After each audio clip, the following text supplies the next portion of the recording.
नमस्कार। इन दिनों भारत और पाकिस्तान के बीच टेंशन, खासकर बयानबाजी, काफी बढ़ गई है। तो आज हम इसी बढ़ती हुई तनातनी के पीछे क्या चल रहा है, उसको डिकोड करने की कोशिश करेंगे। तो चलिए सीधे पॉइंट पर आते हैं। ये जो शब्द स्क्रीन पर हैं, इस दफा हम अंदर घर में घुस के मारेंगे। ये लफ्ज हाल ही में भारत के लिए कहे गए हैं और ये कोई मामूली बात नहीं है।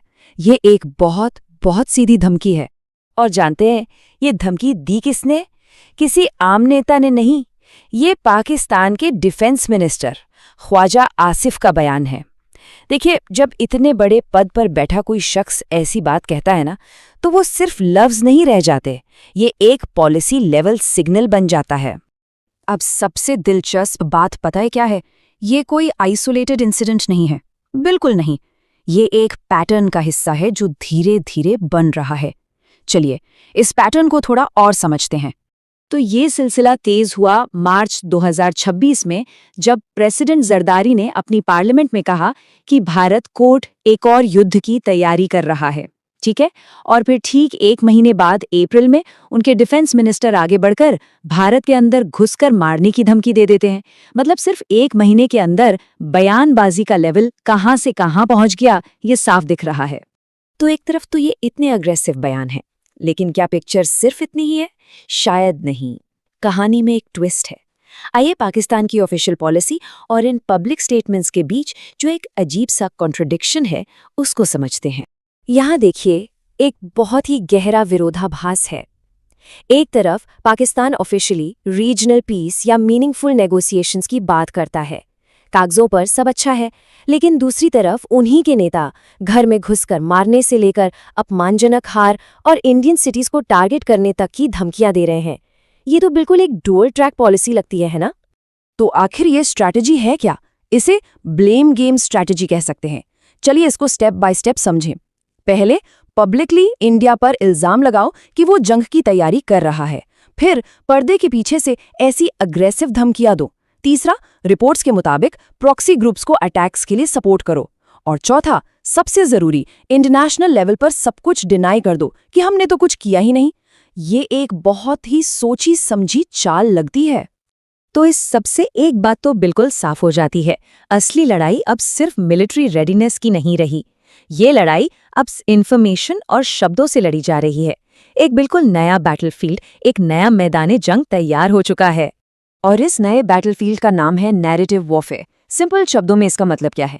इसका मतलब है मीडिया और इन्फॉर्मेशन का इस्तेमाल करके लोगों के परसेप्शन, उनकी सोच को बदलना और इस तरह से अपने स्ट्रेटेजिक गोल्स हासिल करना, भले ही जमीन पर जंग ना हो। मतलब असली लड़ाई से पहले दिमाग की लड़ाई जीतना। एनालिसिस के अनुसार इस नैरेटिव वॉर में पाकिस्तान कई तरह की टैक्टिक्स इस्तेमाल कर रहा है, ऐसा माना जाता है।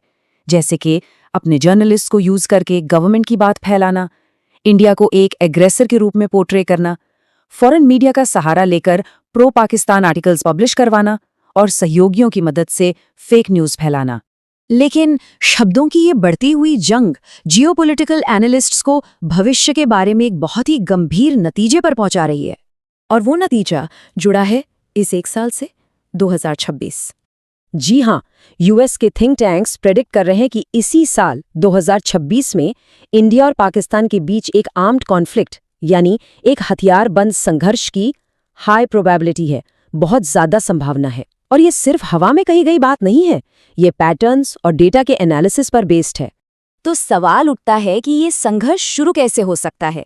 इसका एक की सिनेरियो जो रिपोर्ट्स में बताया गया है, वो है एक प्रीएम्प्टिव स्ट्राइक का। मतलब पाकिस्तान पहला हमला कर दे और उसको जस्टिफाई करने के लिए ये दावा करे कि नहीं, हमने तो इसीलिए हमला किया क्योंकि इंडिया पहले अटैक करने ही वाला था। तो इस पूरी चर्चा का टेक अवे क्या है, निचोड़ क्या है? वो ये है कि सिर्फ मिलिट्री रेडीनेस काफ़ी नहीं है।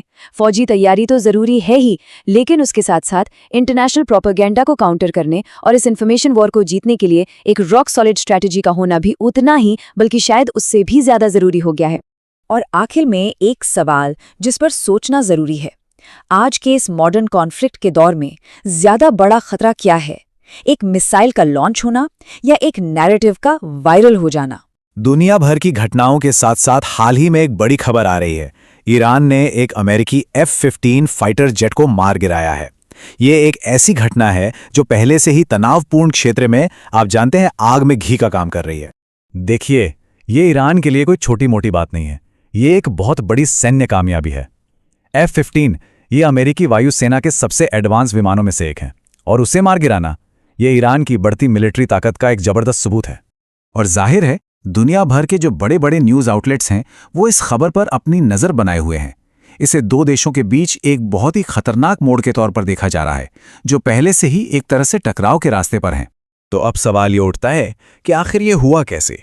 ईरान ने अपनी पुरानी टेक्नोलॉजी के साथ इतने एडवांस फाइटर जेट को गिरा कैसे दिया, और इससे पूरी दुनिया की राजनीति पर क्या असर पड़ेगा?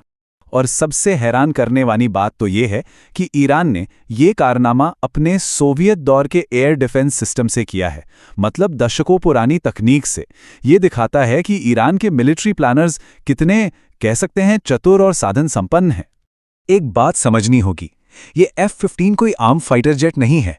ये एक बहुत बड़ा, बहुत ताकतवर विमान है, जिसे खास तौर पर हवा में अपनी बादशाहत कायम करने के लिए बनाया गया है। तो इसे मार गिराना ईरान के लिए एक बहुत बड़ी प्रोपेगेंडा जीत है, और उनकी सैन्य ताकत का एक सीधा सीधा प्रदर्शन भी। ये एक तरह से ऐतिहासिक है, पता है। ये पहली बार है जब ईरान ने आमने सामने की लड़ाई में एक अमेरिकी फाइटर जेट को मार गिराया हो। इससे उनकी सेना का मनोबल सोचिए कितना बड़ा होगा।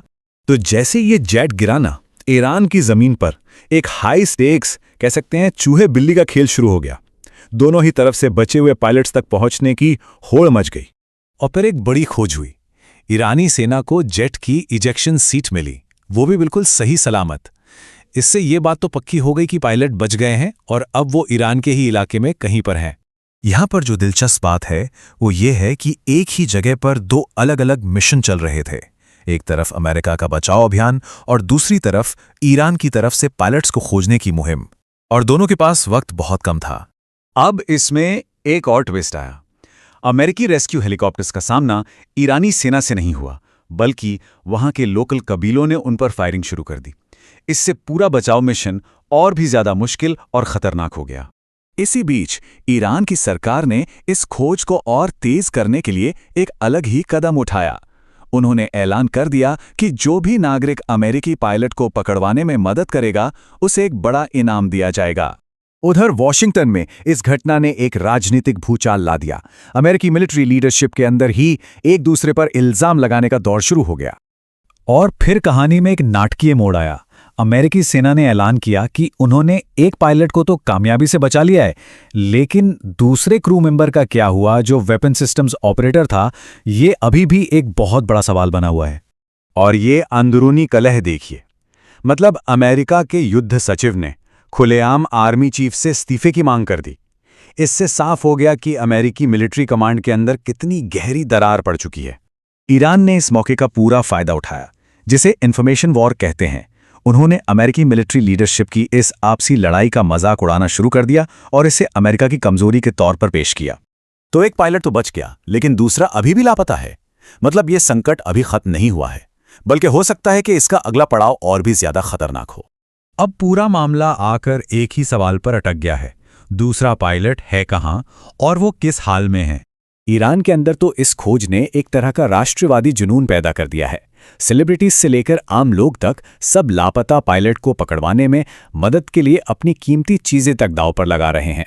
सोचिए, अगर ईरान एक अमेरिकी पायलट को पकड़ लेता है तो ये सिर्फ प्रोपेगेंडा के लिए नहीं होगा, वो भविष्य में होने वाली किसी भी बातचीत के लिए ईरान के हाथ में एक बहुत बड़ा, जिसे कहते हैं, बार्गेनिंग चिप, वो बन जाएगा। तो ये जो मिलिट्री टकराव था, अब इसके एक खतरनाक डिप्लोमैटिक संकट में बदलने का पूरा अंदेशा है, और इसका असर सिर्फ उस इलाके पर ही नहीं बल्कि पूरी दुनिया पर पड़ सकता है। अब देखना यह है कि आगे क्या होता है। पूरी दुनिया की नजरें इसी पर